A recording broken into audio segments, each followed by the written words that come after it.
Hello and welcome to the Mindful Men podcast, a show inspiring men to be mindful about their lives. Each week, we'll dive into a range of topics that matter to men and hear from everyday people doing extraordinary things. So if you love the show, please give it a 5-star rating and share it with your mates. Now, before we get into this week's episode, please note that some of the content may trigger you.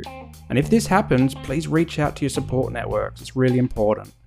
If you can't get enough of Mindful Men, head over to our website. It's www.mindful-men.com.au. Find the show notes and the links to our socials there. But for now, sit back, relax, and let's get mindful. G'day guys, and welcome to another episode of the Mindful Men podcast. I'm your host, Simon Rinnie, and today we're getting mindful about addiction to gambling and how this impacts us in terms of our mental health and our relationships as well. Now, a trigger warning, because we are talking a bit about mental health and addiction as well, that if these topics do trigger you, please feel free to skip this episode. That's more than okay. But if you do stick around and you do get triggered, please reach out to someone in your support network afterwards. And joining me today, I've got Kate Seselja from Canberra in the ACT. How you going, Kate? I'm really well. Thanks, Simon. I'm really excited to have a chat about addiction and gambling and mental health as well, because I'm passionate about all these things. But to introduce you, I loved how you wrote your introduction for me, and you started off saying that you're a human being. And I often tell the guys that I work with in my therapy business is that we are all just human, because they're often reflecting on themselves and thinking that they've failed as people. I'm like, well, you're just human and we fall down, but we just pick ourselves up again. So I really loved how you described yourself as being a human first, but you're also a married mum and you have 6 children. As a dad to 2, I often just wonder how people go back for more than 2, but you've done it 6 times. So we'll talk a bit about parenting as well, because I do love talking about family. And you're an advocate for gambling reform, speaker and recovery coach, but you're also the founder of the Hope Project as well, and a TEDx speaker. So you've got quite a CV to talk about today. So thanks so much for joining me. It's such a pleasure to spend some time and get to know you. Thank you. No worries. And I like to start off in finding a bit about my guests and what their backstory is, because as a social worker in me, I like to understand context and what influenced you along your journey. So can you start by just telling us a bit about where you grew up and some of those key life events? And then we'll get into a bit about parenting as well before we get into the addiction stuff. Absolutely.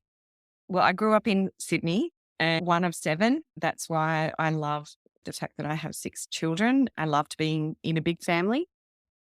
The reason why I lead with I'm a human being is I think so often we get distracted by other labels that people either put on us or that we put on ourselves. And when our life and that label just doesn't kind of match up, we feel very lost and confused by the world. So reminding myself always that I'm human, I'm fallible, I'm no different to anybody else is really, really important. So yeah, growing up in Sydney, it's also the pokey capital of the world. We have the most poker machines per capita than any other country. And that's why we're the number 1 gambling nation in the world. But I didn't know that at the time. I just accepted them as a normal part of the social landscape. And so as an 18-year-old, thought nothing about sitting behind one, playing them for the first time, and had a win and thought, wow, that was easy. That money that I earned seemed so much easier to get than me working a long shift. And so that illusion of winning became something that hijacked my mental and physical body for the next decade and a half. Wow. And you said that Sydney is the pokies capital of the world. And I immediately thought to Las Vegas. Yeah. You see it on the TV and it just seems like it's built on a poker machine. I didn't know we were the leading pokies country as well. That's just unfathomable. We have the most pokies per adult population. There is an environment that is set to capture Australians without them actually realizing what's happening. The gambling landscape in this country is what I've spent the last 10 years focusing on since I almost took my life in 2012, realizing what is profoundly broken about this environment rather than think that I was profoundly broken. Yeah, and we'll dive into the pokey stuff in a moment, but I'm interested in like growing up as one of 7 kids. I had 3 brothers. What was it like growing up with 6 siblings? I have one brother, he's older, and 5 younger sisters, and I just loved it. There was always something happening in our family, and we're still close. And my oldest is 22. He just got married, and my youngest is 10 in primary school, and they fight like normal kids do. But there's so much life, there's so much happening in our household that is such a blessing. We just love it. Did you have a big extended family as well growing up? Mum was one of 6 and dad was one of 3. So I think having that importance of family was there, but it was kind of mum and dad were really like pioneers and always just wanted us to be close. And I think they've done an incredible job. They're beautiful parents. Yeah, to raise 7 children, they've done an amazing job. She Sorry, always go. used to say they don't come at once. And I think that you learn to adapt, you learn to grow the more that come along. And then you have older ones that help with the younger ones. The things that we're seeing in our littlest one, she's almost 3, compared to her older brother, she's picking up so much so quickly. I guess she's bouncing off of him, whereas he had to learn it all from scratch, whereas she's got a model there to Yes. picture, okay, this is what I can get away with, and this is what I can't get away with. And it's really beautiful to see how quickly she's developing compared to her brother as well. But as a mum of 6, what does it mean to you to be a mum and a parent? It's everything.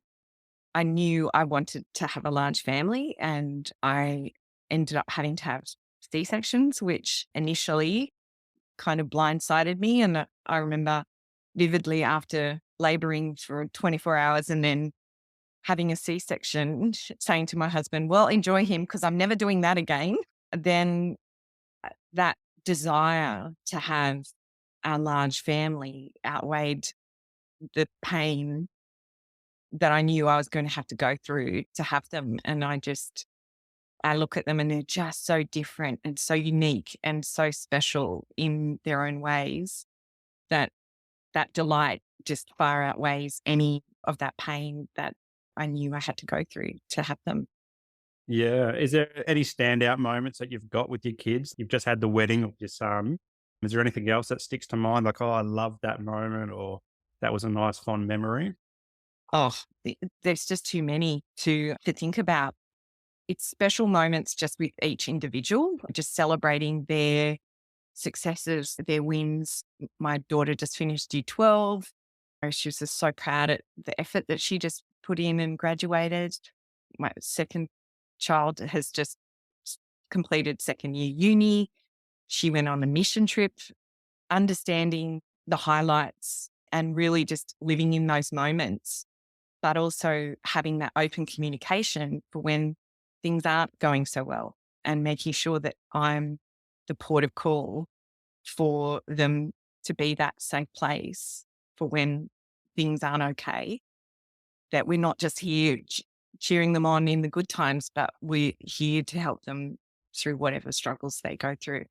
And that was part of the big reason why I went public with my story.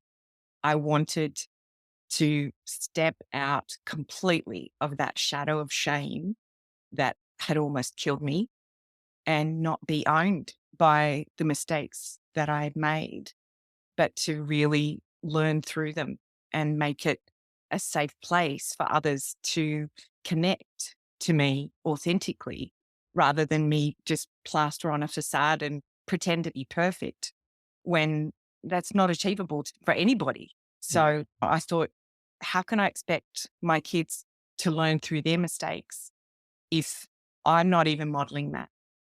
And it was just a moment my son actually grounded me in my humanness. The morning after I almost didn't come home, he said to me, Mum, what's wrong? And I thought, oh, here we go. I'm going to have to tell him. And I don't want to. I just wanted to be strong for him. And I said to him, mate, I've made so many mistakes and I just don't know what's going on with me. And he just looked at me and he said, Mum, everyone makes mistakes. Mm. And that just hit me. My kids didn't need me to pretend to be perfect. They needed me to help them navigate life and its complexities. And that was one of those amazing moments of connection and authenticity that has not only had a profound impact on me, but in sharing that story, others have been able to exhale the stress and the shame in their life and reconnect to their humanness. As you were describing that moment, it felt like to me that you were taking off the mask of mental illness and addiction as well, and saying, I can no longer hold this. I'm suffocating under this mask. I need to get a breath of fresh air and start talking about it. And with your son, what must have been a powerful mother son moment. I was reading up on your story on your website, and you were talking about that moment where you nearly didn't come home and how intricately linked that was with your daughter as well. I understand you're pregnant at the time. Talk us through that as much as you feel comfortable to do so. What was that moment where you go, okay, something needs to change? I tried, you know, over the 15 years that I struggled with gambling addiction to access help numerous times. And it wasn't the right help because we weren't, and we still aren't, taking gambling addiction seriously in this country. It'd come a long way, especially in the last 10 years. But at that time, it was very shame fueling narratives, not any kind of industry awareness or understanding the ecosystem of gambling in our culture. So it was just very individual focused. And so I was left with, I am the problem. No one explained to me that I was actually using the poker machine exactly how it was designed to be played. Mm, So from an industry standpoint, I was the perfect customer. But if you're made to feel like you are the problem, then it presents you with one option. I need to be removed from the situation.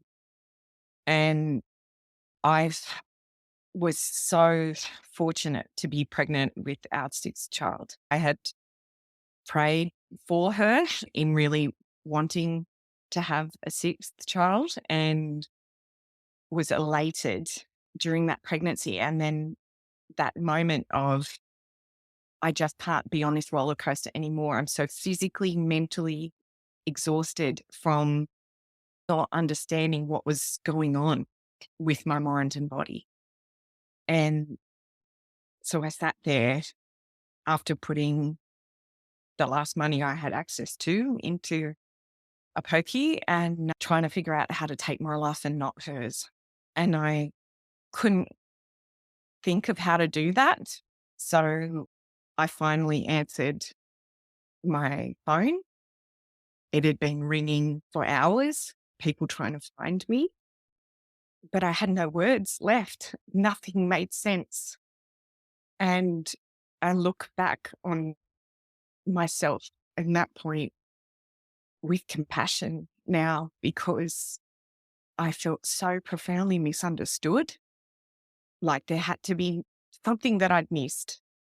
And in sharing my insights that I've learned in the last 10 years, but also the insights I learnt while I was experiencing gambling harm, being able to utilize that now, not only to create regulatory change, to create and inform legislation, and certainly to help liberate others from shame that was never theirs to bear when we weren't informed about gambling harm. It was viewed as entertainment. When it's addiction by design, there's no other way of putting it. mm. And so had I had that information available to me, I know I wouldn't have reached that point of thinking there's no other way. And unfortunately, in this country, over 400 people take their life currently from gambling related suicides. And it's not good enough. It's not good enough that we're the number one gambling nation in the world and nobody's fighting for that change. If we were the country that was struggling with literacy, think about the resources that would be thrown at that problem. Yet gambling harm is budgeted to increase each year the government forms a budget as a tax revenue stream. It's super funds invest in gambling companies because they know it's a sure bet. The banks totally utilize customer information and have exploited people selling their information to gambling companies so that they can be targeted. So it's been a complete mismanagement of human pain and knowing of exploitation of human vulnerabilities for financial gain that's been going on Yeah. for decades in this country. Mm. You And said entertainment there, and you're in Canberra at the moment. I used to live in Canberra, and there's a lot of big clubs there. They're tied to different organisations. A lot of sporting clubs. I used to go to the leagues clubs and the AFL clubs there, and you'd have a nice meal, but then you'd be constantly reminded that the pokies are there because you almost have to walk through them to get to the restaurant part or the bar. But also, I've been reflecting on this more recently since becoming a dad and watching the football on TV or any sport on TV. Before you can even get to the game, you've got to get through these ex players or ex athletes who are there pumping the sports bet and sports this and sports whatever else. And I'm sitting there with my 5-year-old son, and I just want me and him to enjoy the game, but to mm, get through the betting stuff beforehand, it's just reinforcing it. And the way that they come at it, it's very jovial. They have a good mhm, laugh. And because their old sporting icons are up there promoting it, the young people, they go, oh, that's my favorite player. If he's doing it, I can do it. But it is so toxic. I just wished as a dad, I was never really into gambling myself, but I'd do the pokies and I had a sports betting account at one stage. But as a dad, I'm just like, I don't want my son to be corrupted. I haven't lived in Sydney, but I have been to a few clubs very similar. But then for a time, I lived in Hobart, and their pokies are really restricted to the casino there. And you just go in there and having a nice meal and a pub and beer and catching up with your mates. It's very different environments depending on where you live in Australia. So mhm. thinking back to where it started for you, you mentioned that when you were 18 and you had that first win on the pokies. Is that where it all started? Well, yeah, it was just that exposure of everywhere I was as an 18-year-old, whether it was a pub, club, nightclub, there were pokies there. So it was just that accessibility that was huge. And because it was so normalized, I didn't have to go into a back room or do anything that seemed bad. So it was just part of it. And I quickly realized how much money I was spending and how much time I was spending there. But I kind of justified it like, well, I don't have bills to pay. It's Mm. my disposable income. I can do what I want. I'm young. And then I met my husband and we got married and moved to Canberra. And so I hadn't gambled for about 18 months. And then when I was at a mother's group with my first child, it was held in a club and I could hear the pokies and we were building a home at the time. And so there was large sum for the build in the bank account. And I thought, "Oh, I remember that time you won. Maybe we could get Mm. the house built quicker." Right. And of course, I went through 30,000 in a month and I told my husband what had happened and he just didn't understand it. He didn't understand what that meant. His solution was, "Well, just don't do it." But unless you've experienced it, it's very hard to understand it because when somebody has too much to drink, you can see it, you can smell Mm. it. When somebody's on drugs, it's visible. When somebody is mentally hijacked by gambling, it's completely invisible. And that grooming process that shame that I had processed from early experiences with was all there, but I just kind of moved away from it rather than actually address it or understand it. And so that's something that when people first reach out to me, I say to them, talk to me about your first experience. Mm, And be like, oh, well, I was at a wedding and there were pokies there, or I was just went to the pub to hang out with my mate and then we started playing. And I'm like, right. So your intention was never to gamble. It was there. mm, It was that you were exposed to it by accessibility. Whereas if you think about it, when it's just in a casino, that's a destination. You're going to a casino to gamble. When it's in social spaces, it, it's an exploitation of the social license without the proper warnings, without proper education about what a person's actually engaging with. And so helping people unpack that, "Oh, right.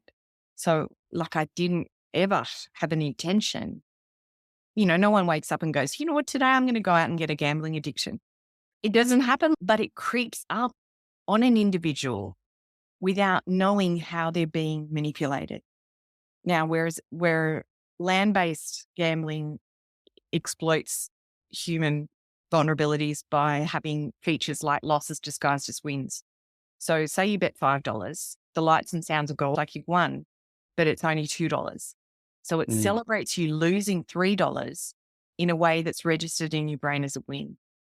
And understanding that fact came 18 months into my recovery. I was like, right, that explains why you just keep pressing the button, even though the money's going down and down and down, but you're being positively reinforced. Mm. There's no negative sounds on a poker machine.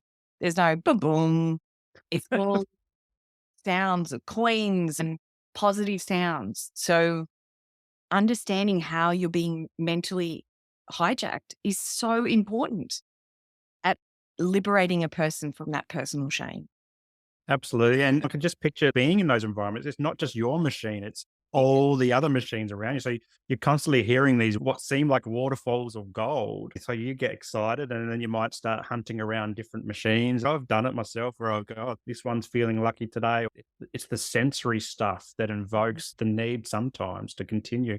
It's interesting you're talking about how it infiltrates different spaces. And I've recently started a TikTok for Mindful Men, the podcast where we share some of the snips from the videos that we talk about. And I'm scrolling through there looking, I love mental health content. I'm really passionate about mental health and suicides. But I've stumbled across all these videos of people just playing pokies on TikTok. And I can't even put in a hashtag suicide prevention or suicide awareness because it's a taboo topic on TikTok. But it allows all these poker machine visual and other people are watching it. And so it's even infiltrating a platform designed for young people across the globe. You're getting this infiltration of pokers. And the people that are doing it are probably just doing it for likes and shares. They're probably also getting paid by poker machine Yeah. companies. They are a completely intentionally ruthless industry. Mm, They do not care about the human cost of the rivers of money that they make. And that's the reality. When I understood that no one was protecting me from a consumer standpoint, I was heartbroken because mm, that's something that we take for granted, that we assume that the laws and the spaces that we operate in, that our health and well-being has been taken into account. And this landscape, no way. It is a wild west. And all of the rules and regulation have been designed to protect the industry, not the consumer. and factor it into, as you said, government budgets and also club budgets as well. The bigger clubs, I remember being in Canberra, the bigger clubs had the bigger poker machine rooms and the smaller ones didn't probably have any poker machine rooms. And it reminded me of that movie Crackerjack. Not sure if you've seen it, where the lawn bowls club's getting taken over because they can't pay the bills, but then all the ones that are surviving are the ones that have bunkered in with the pokies and the gambling side of it as well. I want to take you back to when you told your husband that you'd lost the 30 grand. What was his response to that? Yeah, he was worried about me. He he just said, "Look, it's just money. You're not leaving me." I'm like, "No." And he just was completely ill-equipped to understand the gravity of that moment. And we were both 22, 23, just trying to keep moving forward. And so when it would flare up in our marriage, his response would be to just take my cards or say, go see a counselor, or not understand what was really going on from an industry standpoint and a personal standpoint, the impact of shame in not liberating a person from that space. It's just inevitable.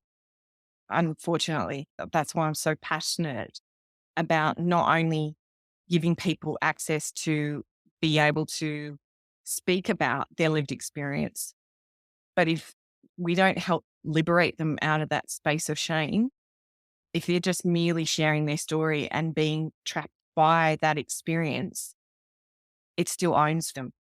And as I said, that this is a public health crisis in this country and it needs to be acted upon in that context, not, oh, there's just a small group of people who Mm. should have known better. No, that has been an industry led attack on further exploiting people that they've already financially abused. And so were you working at the time? Were you stay-at-home mum? How was this impacting other parts of your life as well? At different times, I had part time jobs, but mostly I have been a stay at home mum up until, yeah, the last kind of 10 years in advocacy and recovery coaching. But it just destroyed my sense of well being. I had no self esteem. I wasn't practicing any kind of self care. That wasn't even in my vocab. And I had no self awareness around what was driving my behavior. And because of all the narratives around problem gambler, people are the problem, naturally, members of your family or friends might think they're following along those social narratives to try and help you, but it's just pouring more shame on an individual that is, as I said, mentally hijacked and overwhelmed in a way that no one has been able to properly treat with compassion or understanding of what's really going on. Yeah. So that that just created a really unhealthy environment. And did you ever go to counselling or anything like that and say, "I need to go talk to someone"? And how hard was that to do that the first time? I always find that the first time is the hardest. And did you find it helpful at all?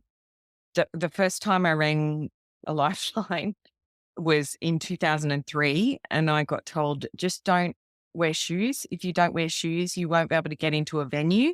So you won't be able to get. Oh, wow. Yeah. Wow. Yeah. I mean, I can understand the concept, but it's not exactly helpful. I Uh, was just gobsmacked. And this woman was legit because she had herself experienced gambling harm, and that's okay. how she managed it. And then she said, oh, there's Gambling Anonymous. I said, well, where is there a meeting? And it was an hour away from where I was. So that's unmanageable with small children. And I didn't want to go there either because I didn't want to identify as an addict. I was addicted, but that's not who I was. There was stuff that I just didn't understand about why I was addicted, not that's my identity. And so, yeah, that just didn't resonate with me. And eventually I saw a face to face counselor, and she had recently divorced. So she was trying to counsel me out of my marriage. So that was, again, unhelpful. Then I saw a private psychologist who charged me $200 an hour, and that just added to the financial burdens we were Mm. already faced with, and she didn't understand gambling harm at all. So it was just this every time I put my hand up and it wasn't helpful, it just removed more and more hope from me. And eventually that morning with my son, I said to him, look, I'm going to go and try and see a counselor again. And I went along thinking, well, at the very least, I'll bide some time till the baby's born. And if I still am struggling, then that's how it's going to have to be. But I went along and this woman, I'll just never forget her. She just helped me connect to me fully. It wasn't about how much have you lost. It wasn't shame fueling in any way. It was, tell me what you like about you. And I was like, well, nothing. She said, no, you've got to tell me 10 things that you like about you. And that was just that first window into, oh my gosh, I have absolutely no self-esteem.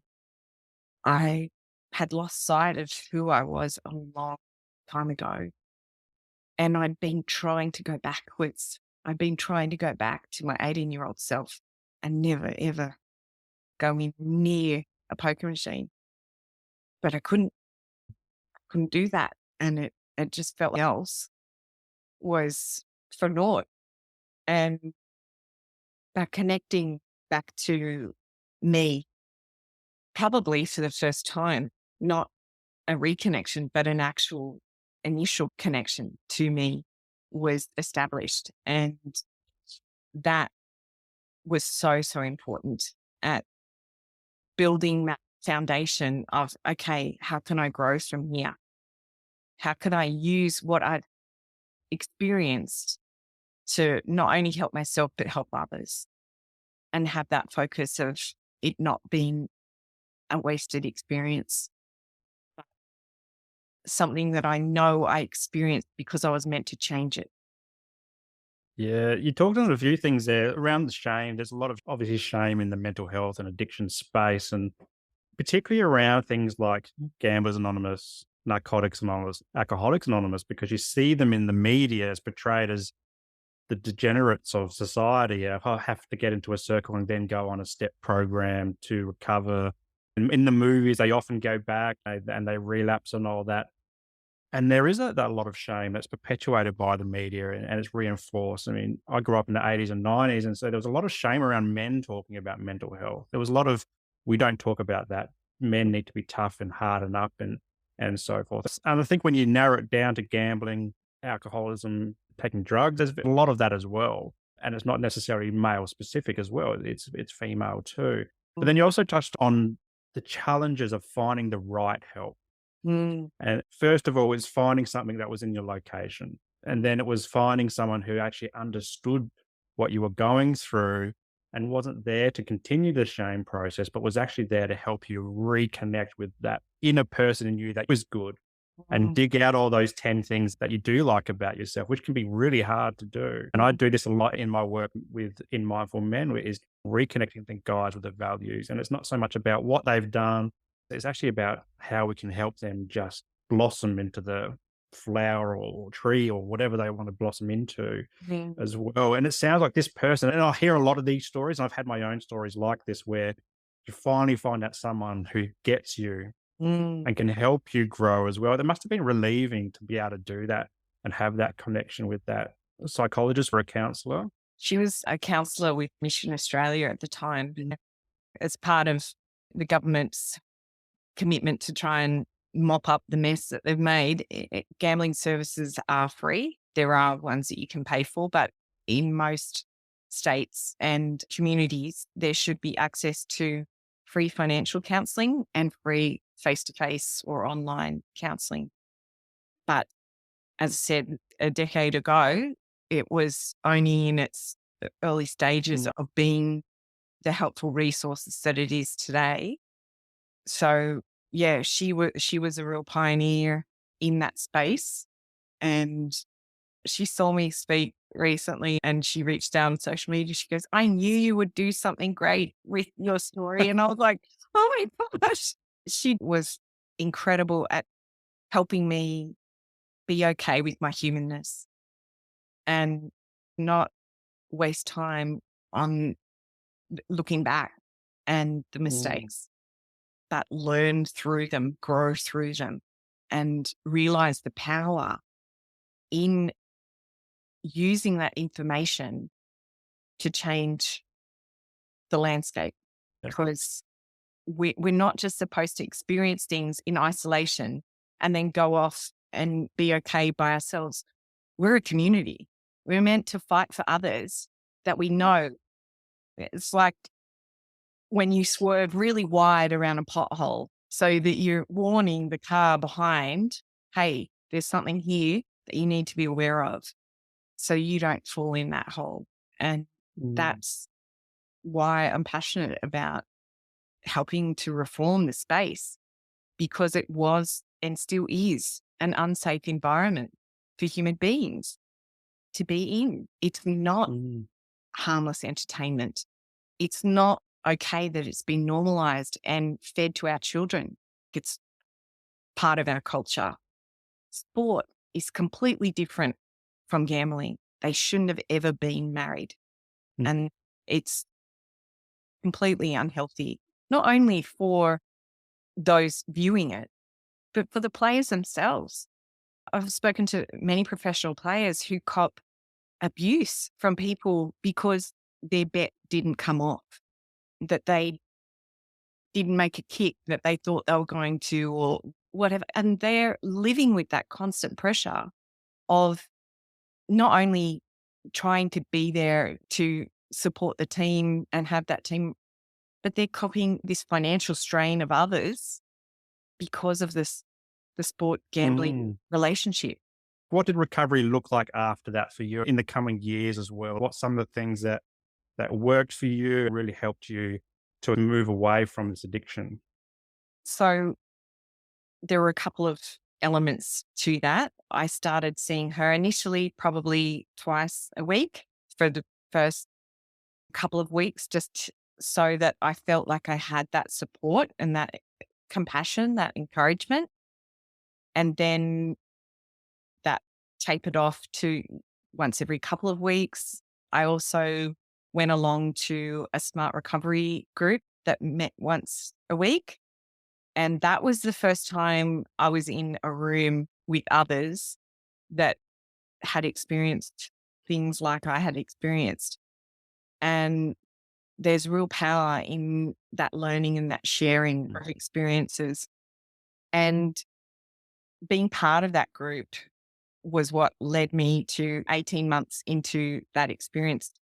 I was turning up every Monday night, not for me, but for whoever might walk in that door.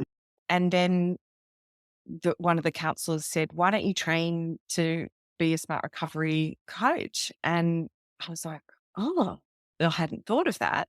And so that led me on that path. And I took that group from, it was at that time, Mission Australia lost their tender and Relationships Australia took over.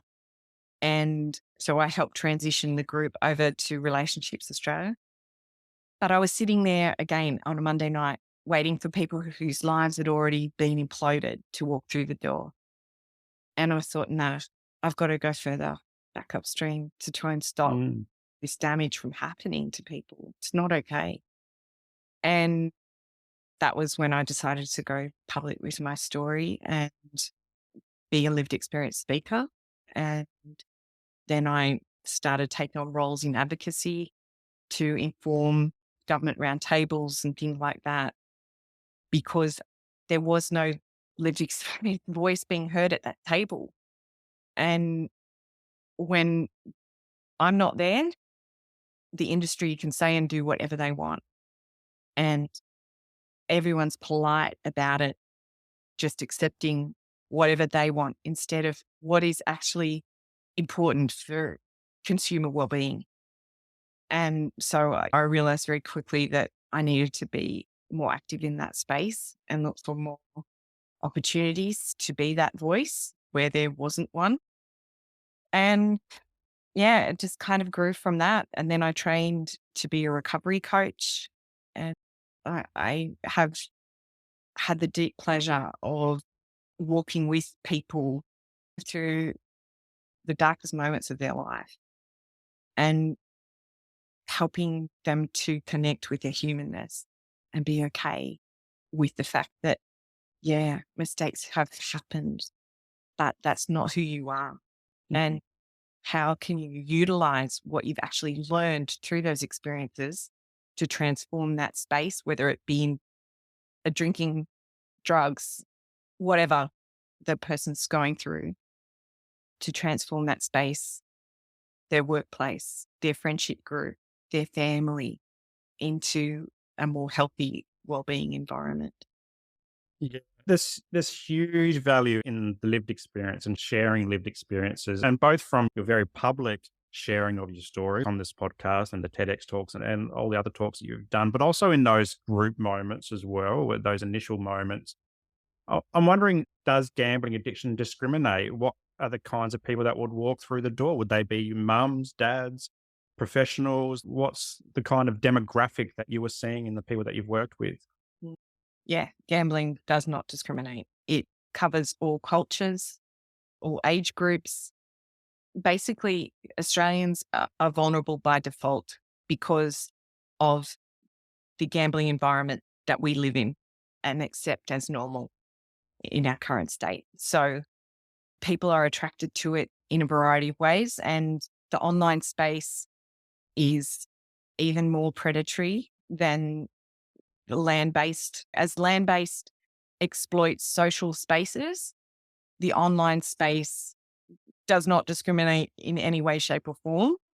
And because we don't have any protections against overseas predators, it's the Wild West. So I've had elderly women in rural New South Wales who've actually been sent iPads from gambling companies so that they can keep gambling for the sports betting side of things. The land based love to have VIP rooms and that exploit that relationship with the venue. For the online sports betting, if you bet a certain amount, you'll get a VIP manager and they will VIP manage you all the way to jail or death without any pause or consideration, no remorse. There is just a litany of Australians who are now either serving time or have served time because of that VIP managed relationship with Mm. online companies. That's why we have 800 ads a day in this country, gambling ads. The UK has 11 a week. We have 800 a day because they need to get more people, because they burn through an individual's cash resources so quickly that they've got to find new customers to exploit. And I And guess at the current moment, and even thinking 10 years ago was the GFC, the aftermath of the GFC. And then now we've got this post COVID inflation crisis, and the housing market is just crazy. And so the financial impacts over time, both 10 years ago when you were going through this particular part of your journey, but also now, the financial strain that comes with gambling addiction because you need that money to gamble.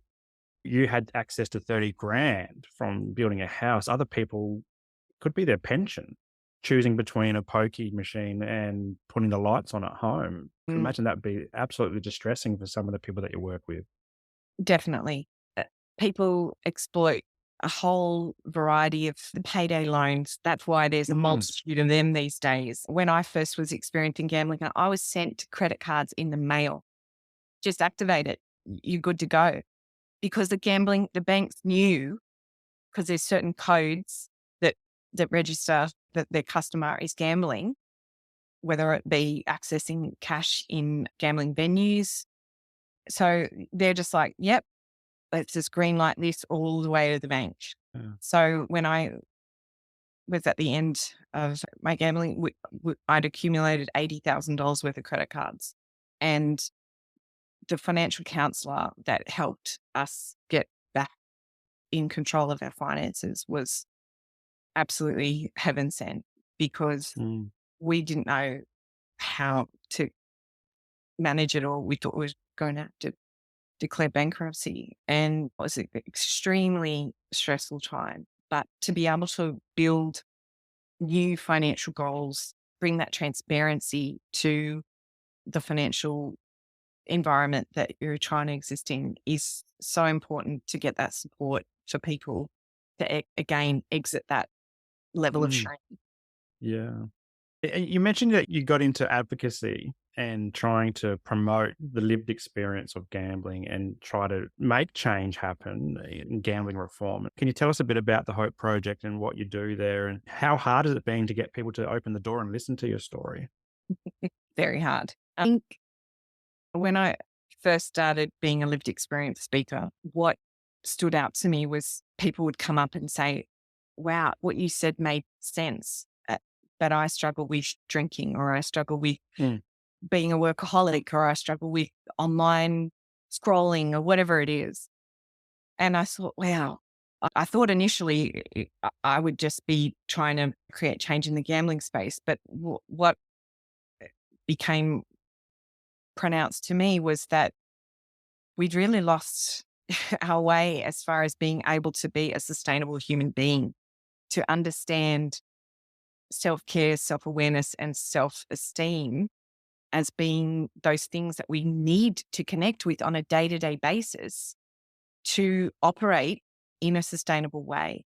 And so that was part of trying to go upstream and make that information more palatable. I think the first gambling awareness workshop I ran, you can imagine not many people wanted to come forward and talk mm, about it. So I was like, hold on, let's reframe it as proactive resilience. How can we build in this awareness and then still using my story to create that safe space for people to connect with their own struggle in whatever that looks. Just went from there to being more broadly understanding addiction in our culture. So I would speak in schools, workplaces, community groups. But in the last probably 4 years, the advocacy space and just that shift in there being more like the media covering gambling harm in a completely different light. It used to be just focused on the individual story, and now it's about exposing the industry and the horrific harm that's happening in our communities without people being aware of not only the financial losses that are happening, but the fallout of that. So mm. the domestic violence, the intergenerational poverty, the mental health issues, the crime, all of those things go hand in hand with having a massive venue in your neighborhood. So if you think, oh, I don't even gamble or that doesn't involve me, it does. Gambling harm is impacting your life, whether you're aware of it or not. Whether you're a small Mm, business owner in close proximity to a gambling venue, you're losing revenue. yeah. And so what's next for the Hope Project? What's your vision for the next year and then the next 10 years, and where would you like to take it? Well, I've actually just taken on a new role as the national manager for lived experience speakers in Australia. So I'm really, really proud to be working with the Alliance for Gambling Reform in helping coordinate all of those precious stories and people's experiences to really harness a movement of change. And that to me, that I've been working for free doing this hard work in advocacy because I knew there was no one else there doing it. And to be actually sought out now in whether it's consulting or hired roles, things like that. It's just Mm. that fruit of that hard work that I've been the only unpaid voice in the room for a long time. And it's been frustrating, but Yeah. Yeah. I'd like to touch on your husband actually and the support that he's provided over the years. Tell us a bit about Phil and the support that he's had and the value of having open conversations with your partner because it does impact your family. it's been a journey. We were 20 when we got married, and We thought we were big people and knew who we were, but we didn't understand anything about the life struggles that we were going to have to endure. And so for him, that night, I almost didn't come home. He really shifted from a place of judgment to a place of compassion. He finally understood that the things that he was saying to me were unhelpful, that I needed him to be supportive, not judgmental about what I'd experienced. And then the full circle of that coming back to the mental health impact that the whole environment of gambling harm had on our family, that made him work harder and disconnect.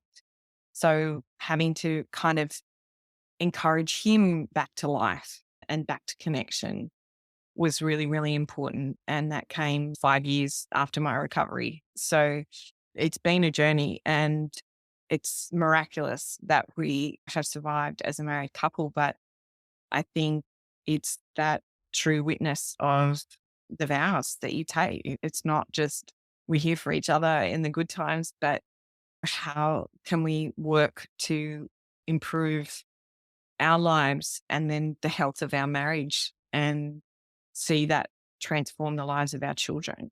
And I remember once after I gave a talk, this woman in the audience said, "So you were an addict and your husband was struggling with mental health issues. How are your children?" And I was just like, okay, no judgment there. I said to her, "Look, they've witnessed a lot of things that I wish they hadn't, but they've also witnessed a lot of healing." And I Mm. think that that's so important in it's not just glossing over the bad parts, but creating the space for them to be there and for their experiences to be validated and to be encouraged to have that open communication. And I don't act like I'm better than them. There's just that kind of leveling of we're all human, we're all figuring Mm. this thing out. And so there's a real ease in being able to talk about whatever it is that they're going through and knowing that there's that space in the future. If anything else arises, there's nothing that's off limits. Yeah. You touched on a beautiful moment there of showing vulnerability to our children. For 20 years, I bottled my mental illness up and didn't talk to anybody about it. And it wasn't until my now wife encouraged me to go see my GP 10 years ago and start a mental health discussion. But now I'm a dad, and at the start of this year, I had a really down period, and I found myself just sobbing in the lounge room or in the bedroom. And my kids, they're young, but they still could identify that dad wasn't quite happy or he was upset for some reason. So they'd come and give me a cuddle, and they were the best cuddles, even though I didn't want them to see me crying, but I didn't hide away from it either. I just accepted it and cried in front of them. And I think that's a really valuable thing that they can learn is that mum and dad are human too. Mhm. Just they cry when they get upset. Mum and dad cry when they get upset, and it's okay. And we can push through that. So I really liked how you shared that story and highlighted that point. And I think that's something that a lot of modern day parents are really trying to tune into is accepting that vulnerability in our lives and just letting it show and living that authentic life, taking off the mask and just leaving it off and saying, "This is me. I'll work through it. I don't get it right all the time. I'm not a perfect parent, perfect partner, perfect person." It's really important, I think, moving forward. Thinking about your journey, even before 18, before you started pokies, but now particularly your addiction journey as well.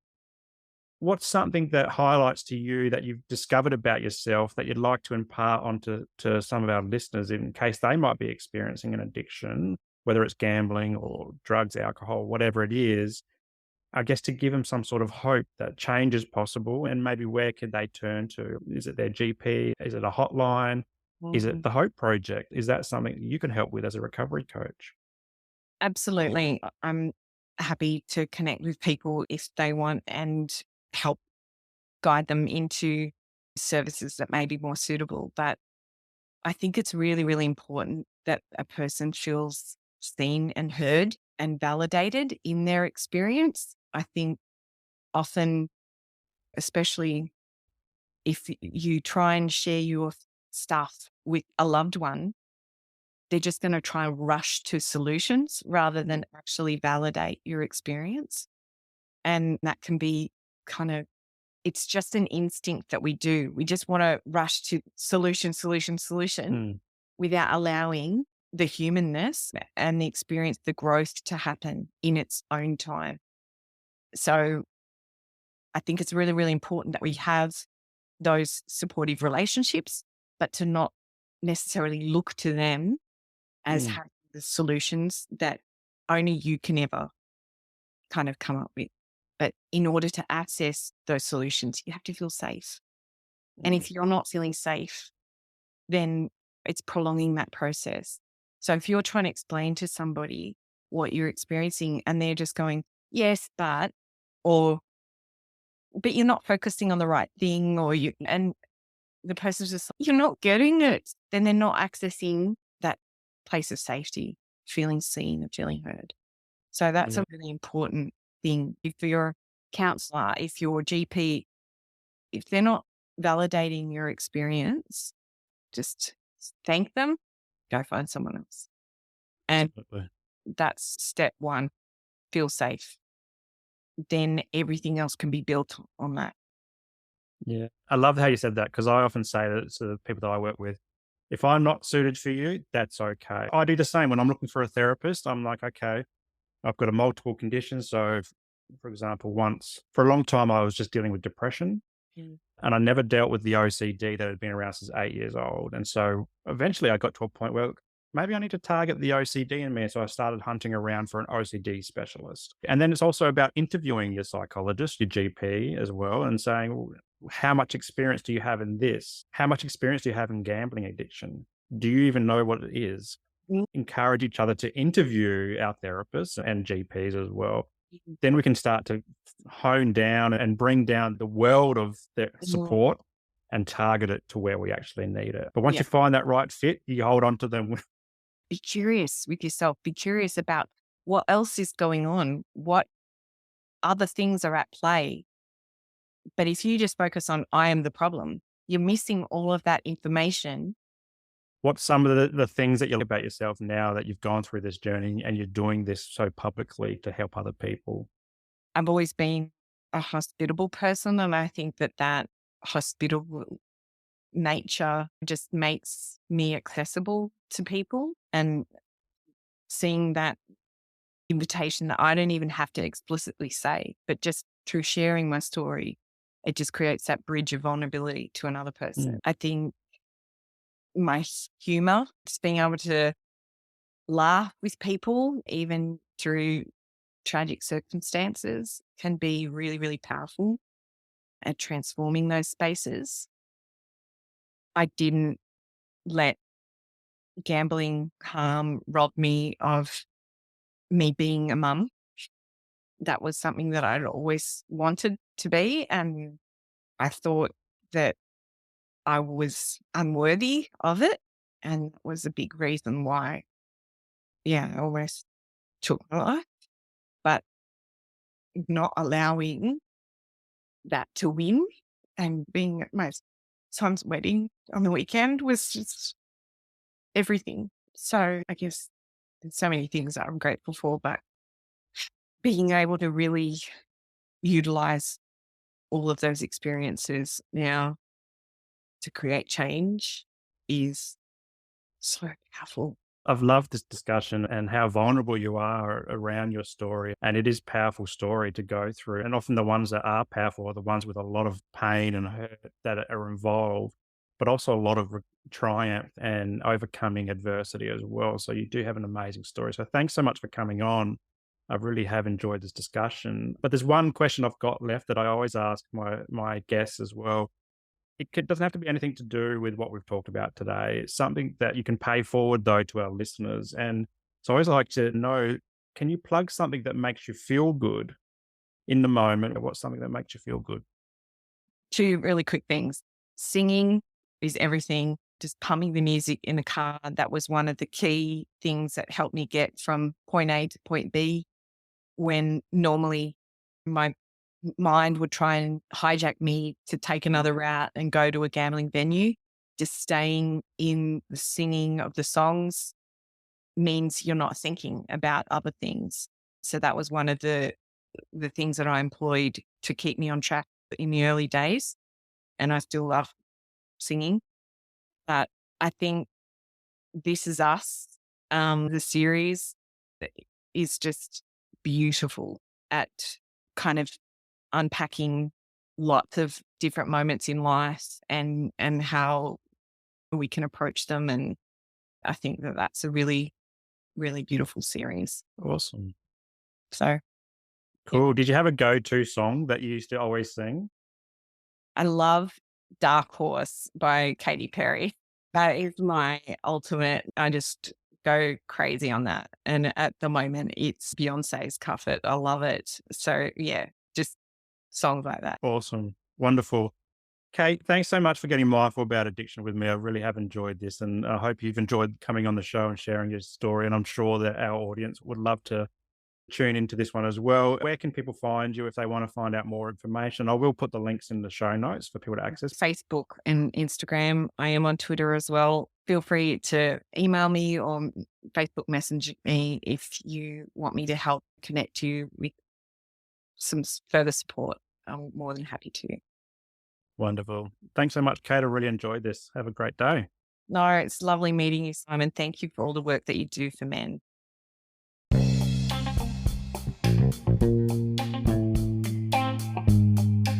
Well, that's a wrap for today's episode, and I hope you got some value from it. If anything triggered your mental health today, please reach out to your support networks. Also, if you loved what you heard, be sure to subscribe to the show and share it with your mates. For more from Mindful Men, you can check us out on Instagram and YouTube, and I'll throw the links to these pages in the show notes below. But until next time, stay mindful.